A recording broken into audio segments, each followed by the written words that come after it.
Hey guys, இந்த வீடியோலையும் swap logic தான் பார்க்க போகிறோம். பட் பிட்வைஸ் ஆப்ரேட்டரை யூஸ் பண்ணி ஸ்வாப் பண்ண போகிறோம். தட் இஸ் எக்ஸ்ஆர் யூஸ் பண்ணி ஸ்வாப் பண்ண போகிறோம். ஓகே, எக்ஸ்ஆர் எப்படி ஒர்க் ஆகும்? எக்ஸ்ஆரில் ரெண்டு இன்புட்டுமே சேமாக இருந்தால் அவுட்புட் 0 வரும். For example 1 XOR 1, the output will be 0.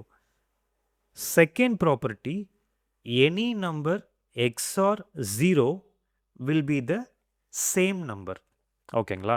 இந்த ரெண்டு ப்ராப்பர்ட்டியை பேஸ் பண்ணி தான் நம்ம ஸ்வாப் பண்ண போகிறோம். இது ரெண்டுமே நோட் பண்ணிக்கோங்க. ஃபஸ்ட்டு ப்ராப்பர்ட்டி, எக்ஸாரை பொறுத்த வரைக்கும் ரெண்டு இன்புட்டுமே சேமாக இருந்தால் அவுட்புட் 0 வரும். Second property, any number XOR 0 will give the same number. எக்ஸ்ஆரோட ப்ராப்பர்ட்டிஸை நோட் பண்ணிக்கோங்க. இந்த லாஜிக்ஸ் உங்களுக்கு வேறு ப்ராப்ளமில் தேவைப்படலாம். ஃபார் எக்ஸாம்பிள், இன்கேஸ் நீங்கள் ரெண்டு சேம் வேல்யூஸை ரிமூவ் பண்ணணும் அப்படின்னா நீங்கள் இந்த லாஜிக்கை வந்து யூஸ் பண்ணலாம். ஓகே, இப்போ நம்ம எப்படி ஸ்வாப் பண்ணுறதுன்னு பார்க்கலாம். வேல்யூ ஸ்வாப்பிங்னா சேம் கான்செப்ட் தான், ப்ரீவியஸ் வீடியோஸில் பார்த்துருந்தோம். ஃபார் எக்ஸாம்பிள், A = 5, B = 6 அப்படின்னா நீங்கள் என்ன பண்ணணும்? ஏவோட வேல்யூவை 6 ரீப்ளேஸ் பண்ணணும், பியோட வேல்யூவை 5 ரீப்ளேஸ் பண்ணணும். தட் இஸ் ரெண்டு வேல்யூமே நம்ம ஸ்வாப் பண்ணோம். ஓகே, வேல்யூஸை ஸ்வாப் பண்ணுறதுக்கு ஒரு ஃபார்முலா இருக்குது. Using XOR, A assigned by A XOR B, B assigned by A XOR B, again A assigned by A XOR B. இந்த லாஜிக்கை பர்ஃபார்ம் பண்ணிங்கன்னா ஃபைனலாக ரெண்டு வேல்யூமே ஸ்வாப் ஆயிரும். இது எப்படி ஒர்க் ஆகுதுன்னு பார்க்கலாம். கோடை ட்ரேஸ் பண்ணலாம்.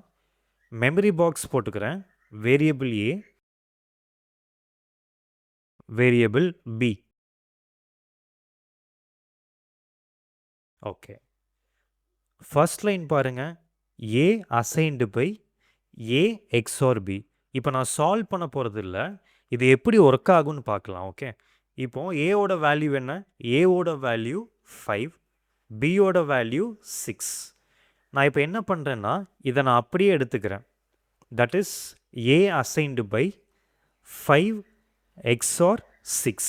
கிளியருங்களா? இதை நான் சால்வ் பண்ணல, அப்படியே போட்டுக்கிறேன். ஓகே, நெக்ஸ்ட் லைன் பாருங்கள், B assigned by A XOR B, A XOR B. ஏவோட வேல்யூ என்ன? ஏவோட வேல்யூ 5 XOR 6, கரெக்டா? So 5 XOR 6. பியோட வேல்யூ என்ன? பியோட வேல்யூ 6 இருக்குது. So 5 XOR 6 XOR 6. இப்போ என்ன ஆகும்? சேம் வேல்யூஸ் கேன்சல் ஆயிரும். தட் இஸ் 5 XOR 0 வரும். Any number XOR 0 will be 5. இப்போ பாருங்கள், பியோட வேல்யூ இப்போ என்ன ஆகும்? 5 அசைன் ஆகும். கரெக்டா?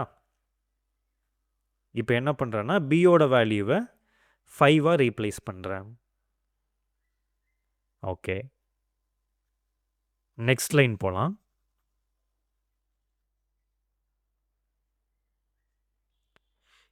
ஏ assigned by A XOR B.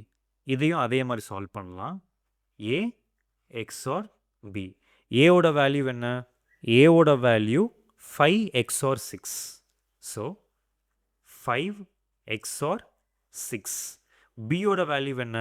பியோட வேல்யூ 5 இருக்குது. XOR 5. இப்போ என்ன ஆகும்? 5ம் 5ம் கேன்சல் ஆயிரும். ஸோ 6 XOR 0 வரும். Any number XOR 0 will be the same number. அப்போ A will be assigned by 6. So A ஓட வேல்யூ 6 ரீப்ளேஸ் ஆகும். இப்போ பாருங்க, A ஓட வேல்யூ 6 அசைன் ஆயிடுச்சு, B ஓட வேல்யூ 5 அசைன் ஆயிடுச்சு. ரெண்டுமே ஸ்வாப் ஆயிடுச்சு. இந்த கோடை ப்ராக்டிஸ் பண்ணிவிட்டு நெக்ஸ்ட் வீடியோ பாருங்கள். நீங்கள் இன்னும் சப்ஸ்கிரைப் பண்ணாமல் பார்க்குறீங்கன்னா சப்ஸ்கிரைப் பண்ணிவிட்டு பாருங்கள். உங்கள் ஃப்ரெண்ட்ஸ்க்கும் ஷேர் பண்ணுங்கள், அவங்களுக்கும் யூஸ் ஆகலாம். தேங்க்யூ.